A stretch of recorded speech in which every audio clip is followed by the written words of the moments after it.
Have you ever climbed into the sleeper compartment of a big rig and noticed something that does not quite add up? Because if you look at the sleeping arrangement in most modern sleeper trucks, you will find two bunks, an upper and a lower, stacked on top of each other like a college dormitory, taking up space, adding weight, and sitting there in a machine where, the vast majority of the time, only one person is going to use either of them. One driver, one bunk. And yet the second one is almost always there anyway, built into the truck from the factory, specified by the fleet, and accepted without much question by the driver climbing in every night. So why? Why do manufacturers keep building two bunks into trucks where one person sleeps? Is it habit? Is it regulation? Is it a feature that made sense decades ago and nobody has bothered to remove? Or is there something more practical and more interesting going on beneath the surface of what looks like an obvious redundancy? The answer involves the history of how trucks are operated, the economics of the freight industry, the psychology of life on the road, and some genuinely clever thinking about how to extract maximum productivity from a machine that costs more than most people's houses. And by the end of this video, you will understand exactly why that second bunk is not wasted space. In fact, in some of the most demanding and profitable operations in all of trucking, it is the most valuable piece of real estate on the entire truck. Stick around because this one is more interesting than it looks. First, let us understand how most people think about sleeper trucks. The image most people carry of a long-haul truck driver is a solo operation. One person, one truck, weeks on the road alone, pulling into a truck stop at night, climbing into the bunk, sleeping, and doing it all again in the morning. And that image is accurate for a significant portion of the industry. The solo driver is the backbone of long-haul freight in North America, and the culture built around that solo existence. The independence, the self-sufficiency, the particular kind of freedom that comes from being alone on an empty highway at 4 a.m. is deeply embedded in what trucking means as a profession. But trucking is also a business, and business, as it always does, eventually finds ways to push the limits of what the equipment and the people operating it can do. And when you start pushing those limits, the second bunk stops being a puzzling redundancy and starts being an elegant solution to a very specific and very expensive problem. That problem is time, or more precisely, the problem is the time when the truck is not moving. The physics of freight economics, here's the fundamental economic reality of running a heavy truck. A truck makes money when its wheels are turning. It does not make money when it is parked.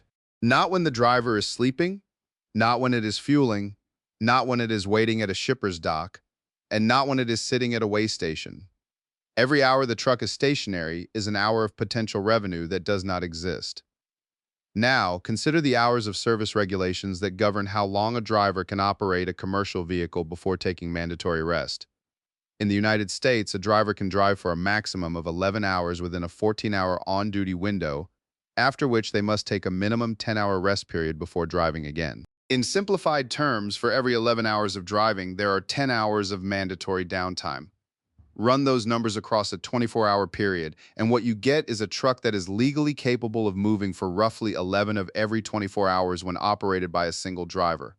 The remaining 13 hours, accounting for on-duty non-driving time and the mandatory rest period, the truck sits still. That is more than half of every day during which a piece of equipment worth $150,000 to $200,000 is generating zero revenue. For a solo driver on a regional run, this is simply the reality of the business, and the economics work well enough. But for freight that needs to move faster, farther, and more continuously, that 10-hour rest period sitting in a parking lot somewhere is an enormous inefficiency. And the trucking industry's solution to that inefficiency is one of the most straightforward and effective operational strategies in all of freight transport. You put two drivers in the truck. Team driving, and why it changes everything, team driving is exactly what it sounds like. Two drivers share one truck, one sleeps while the other drives, and they swap at regular intervals. The result is a truck that moves almost continuously, 24 hours a day, with only brief stops for fuel, food, and the mandatory 30-minute breaks built into the regulations. The practical effect on freight speed is dramatic. A solo driver covering 11 hours of driving per day at an average speed of around 85 kilometers per hour, accounting for traffic and rest stops, covers roughly 900 to 950 kilometers in a day. A team running nearly continuously can cover 3,000 to 4,000 kilometers in the same 24-hour period. That is 3 to 4 times the daily distance, in the same truck, burning similar fuel with similar wear and tear. For time-sensitive freight, that difference is everything. Expedited loads, high-value cargo that shippers need delivered as fast as possible. Fresh produce with a narrow delivery window. Pharmaceutical shipments where temperature and timing both matter. E-commerce freight in the age of next-day delivery expectations. All of these categories benefit enormously from team driving. And the customers willing to pay premium rates for guaranteed fast delivery are the customers that keep the most profitable freight operations financially healthy. The second bunk is what makes all of this possible. Without it, team driving does not work. You cannot have one driver trying to sleep in the passenger seat while the other drives through the night on an interstate without a proper sleeping space for the off-duty driver. The team concept falls apart immediately. The second bunk is not a luxury. It is the physical infrastructure that enables an entirely different and far more productive operational model. The economics of team driving in real numbers. Let us put some actual numbers around this, because the financial case for team driving, and therefore for the second bunk, is compelling enough to be worth spending some time on. A premium expedited freight load from Los Angeles to New York City, roughly 4,500 kilometers, needs to move in under 60 hours to qualify for the expedited rate. A solo driver, under current hours of service rules, physically cannot make that run in under 60 hours. The math simply does not work. Even running the maximum allowable hours every day, a solo driver would need closer to 4.5 to 5 days to cover that distance legally. A team running nearly continuously can make that run comfortably within 55 to 58 hours, even accounting for fuel stops and mandatory breaks. They hit the expedited threshold. They command the expedited rate, and that rate can be 40 to 60% higher per mile than standard freight rates. On a cross-country run, that premium translates to thousands of additional dollars per load. Now think about what that means for the asset utilization calculation. The truck costs the same whether it is running team or solo. The fuel cost is similar because the truck is covering more distance but at a similar fuel burn rate per kilometer. The main additional cost of team driving is the second driver's wages and the slightly higher en route expenses of supporting two people. But against a 40 to 60% rate premium, those additional costs are absorbed comfortably and the net return on the truck improves substantially. Large carriers that specialize in expedited freight, companies like FedEx Custom Critical, Panther Premium Logistics, and similar operations, have built entire business models around this reality. Their trucks run teams, their trucks have two bunks, and their trucks generate revenue at a rate that solo driver standard freight operations simply cannot match. Why fleets spec two bunks even for solo drivers? Here's where the story gets more nuanced, because not every truck with two bunks is running a team. In fact, the majority of trucks with two bunks are running solo drivers most of the time, and yet fleet managers keep speccing them with two bunks anyway. Why? The first reason is flexibility. A fleet that buys trucks with only a single bunk has permanently closed off the option of running those trucks as teams. The decision is locked in at the point of manufacture. A fleet that buys two bunk trucks, on the other hand, retains the option to run them solo or as teams depending on the freight opportunity in front of them. If an expedited load comes in that justifies the team operation, the truck can accommodate it.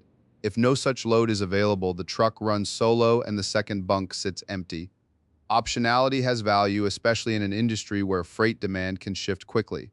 The second reason is resale value. A truck with two bunks commands a better price on the used market than an equivalent truck with a single bunk, because more potential buyers can use it for more applications. A single bunk truck narrows the pool of interested buyers at resale time. A two-bunk truck appeals to solo operators, team operators, and fleets running mixed operations. Better resale value means lower total cost of ownership over the life of the asset, and total cost of ownership is the number that professional fleet managers actually optimize for. The third reason is recruitment and retention. This sounds counterintuitive at first, but stay with it. In an industry with a chronic driver shortage, the quality and comfort of the equipment matters in recruiting and keeping good drivers. A truck with a proper upper bunk provides additional storage space when running solo. Drivers use the upper bunk to store clothing, personal items, food supplies, and equipment, turning it into a functional overhead shelf that makes the living space more organized and comfortable. Drivers who run solo in two-bunk trucks consistently report that the extra space the second bunk provides, even when not used for sleeping, makes life on the road more manageable. The husband and wife team, a world unto itself.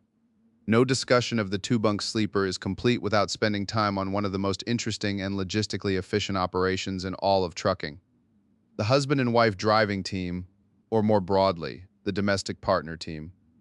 Two people who are already sharing a life making the deliberate choice to share a truck. This is more common than most people outside the industry realize.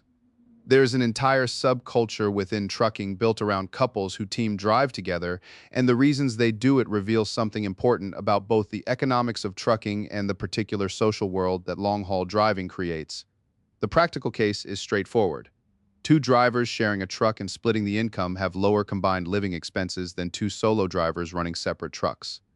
There's one truck payment instead of two, one insurance policy, one maintenance budget.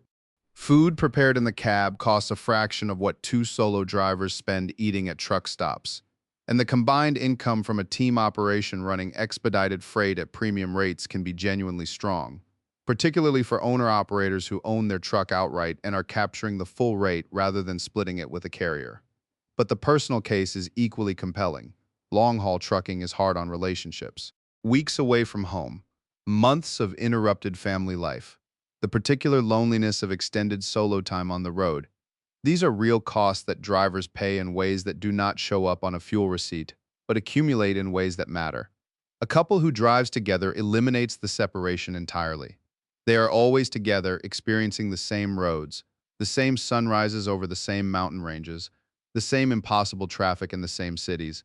They manage the same challenges and share the same rewards. Drivers who team with their partners talk about the experience in terms that are hard to fully appreciate from the outside. The cab becomes a genuinely shared home in a way that goes beyond the practical. It is a small, mobile, self-contained world that belongs entirely to two people who chose it together. The second bunk in this context is not a spare bed, it is the other half of a shared life. What happens in the bunk while the truck is moving? Here is a dimension of team driving that people who have never done it find genuinely surprising. Sleeping in the bunk of a moving truck is a skill, not an obvious skill, not a particularly glamorous one, but a real one that takes time to develop and that separates experienced team drivers from people who are new to the arrangement. A moving truck is not a quiet, still environment. It vibrates, it sways on curves, it rocks over rough pavement. The engine note changes as the transmission shifts. Air brakes hiss, the trailer creaks and settles under its load. And for someone who has only ever slept in a stationary bed, trying to sleep in the middle of all of that is initially a genuine challenge, but the human body is remarkably adaptable. Drivers who team for extended periods develop the ability to sleep through all of it, not just tolerate it, but actually sleep deeply and restoratively in a moving truck. The vibration becomes white noise. The motion becomes rhythmic and familiar. The sounds of the truck doing what trucks do become the sounds of the place where they sleep, and the brain stops flagging them as interruptions and starts filing them as normal. This adaptation takes different amounts of time for different people. Some drivers find their bunk sleep rhythm within a few weeks, others take months. And a small percentage of people never fully adjust and find team driving unsustainable for that reason, regardless of the financial advantages. The human element always matters in trucking, no matter how compelling the economics. The physical setup of the bunk matters enormously for sleeper quality in a moving truck. This is why serious team drivers invest in quality mattresses, proper restraint systems to prevent rolling during turns, heavy curtains to block both light and sound from the cab, and ventilation arrangements that keep the sleeping area at the right temperature, independently of the front cab climate control. The bunk is engineered for this purpose, and experienced drivers engineer their specific setup within it with the same care they bring to the rest of their equipment. The trainer and student arrangement. There is another important use of the two-bunk sleeper that does not involve team driving in the operational sense at all. And that is the trainer-student relationship that is central to how the trucking industry brings new drivers into the profession. New commercial driver's license holders, fresh out of driving school with the minimum required hours of supervised training, are not ready to be handed a loaded 40-ton truck and pointed at a cross-country run. They have the basic skills, but the experience, the judgment, the thousand small decisions that an experienced driver makes without conscious thought, all of that comes from time in the truck, and specifically from time in the truck with someone more experienced watching and guiding.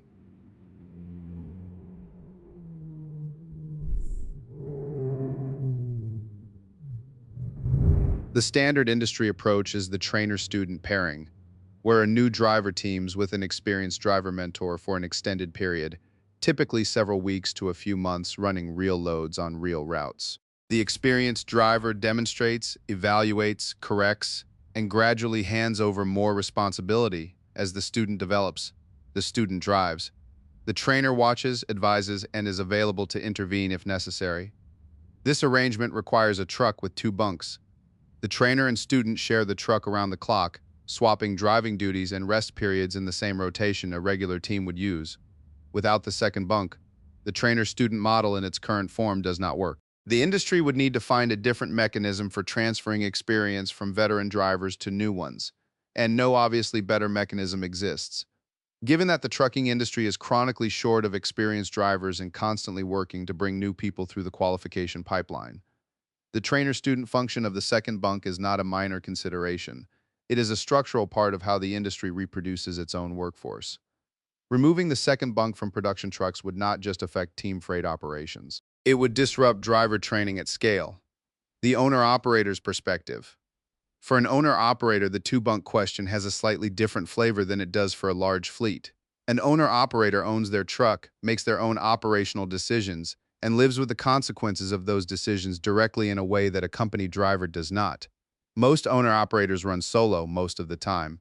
They are their own boss. They set their own schedule, and they have built their operation around the independence that solo driving provides. The second bunk in their truck is, for most nights, a storage platform.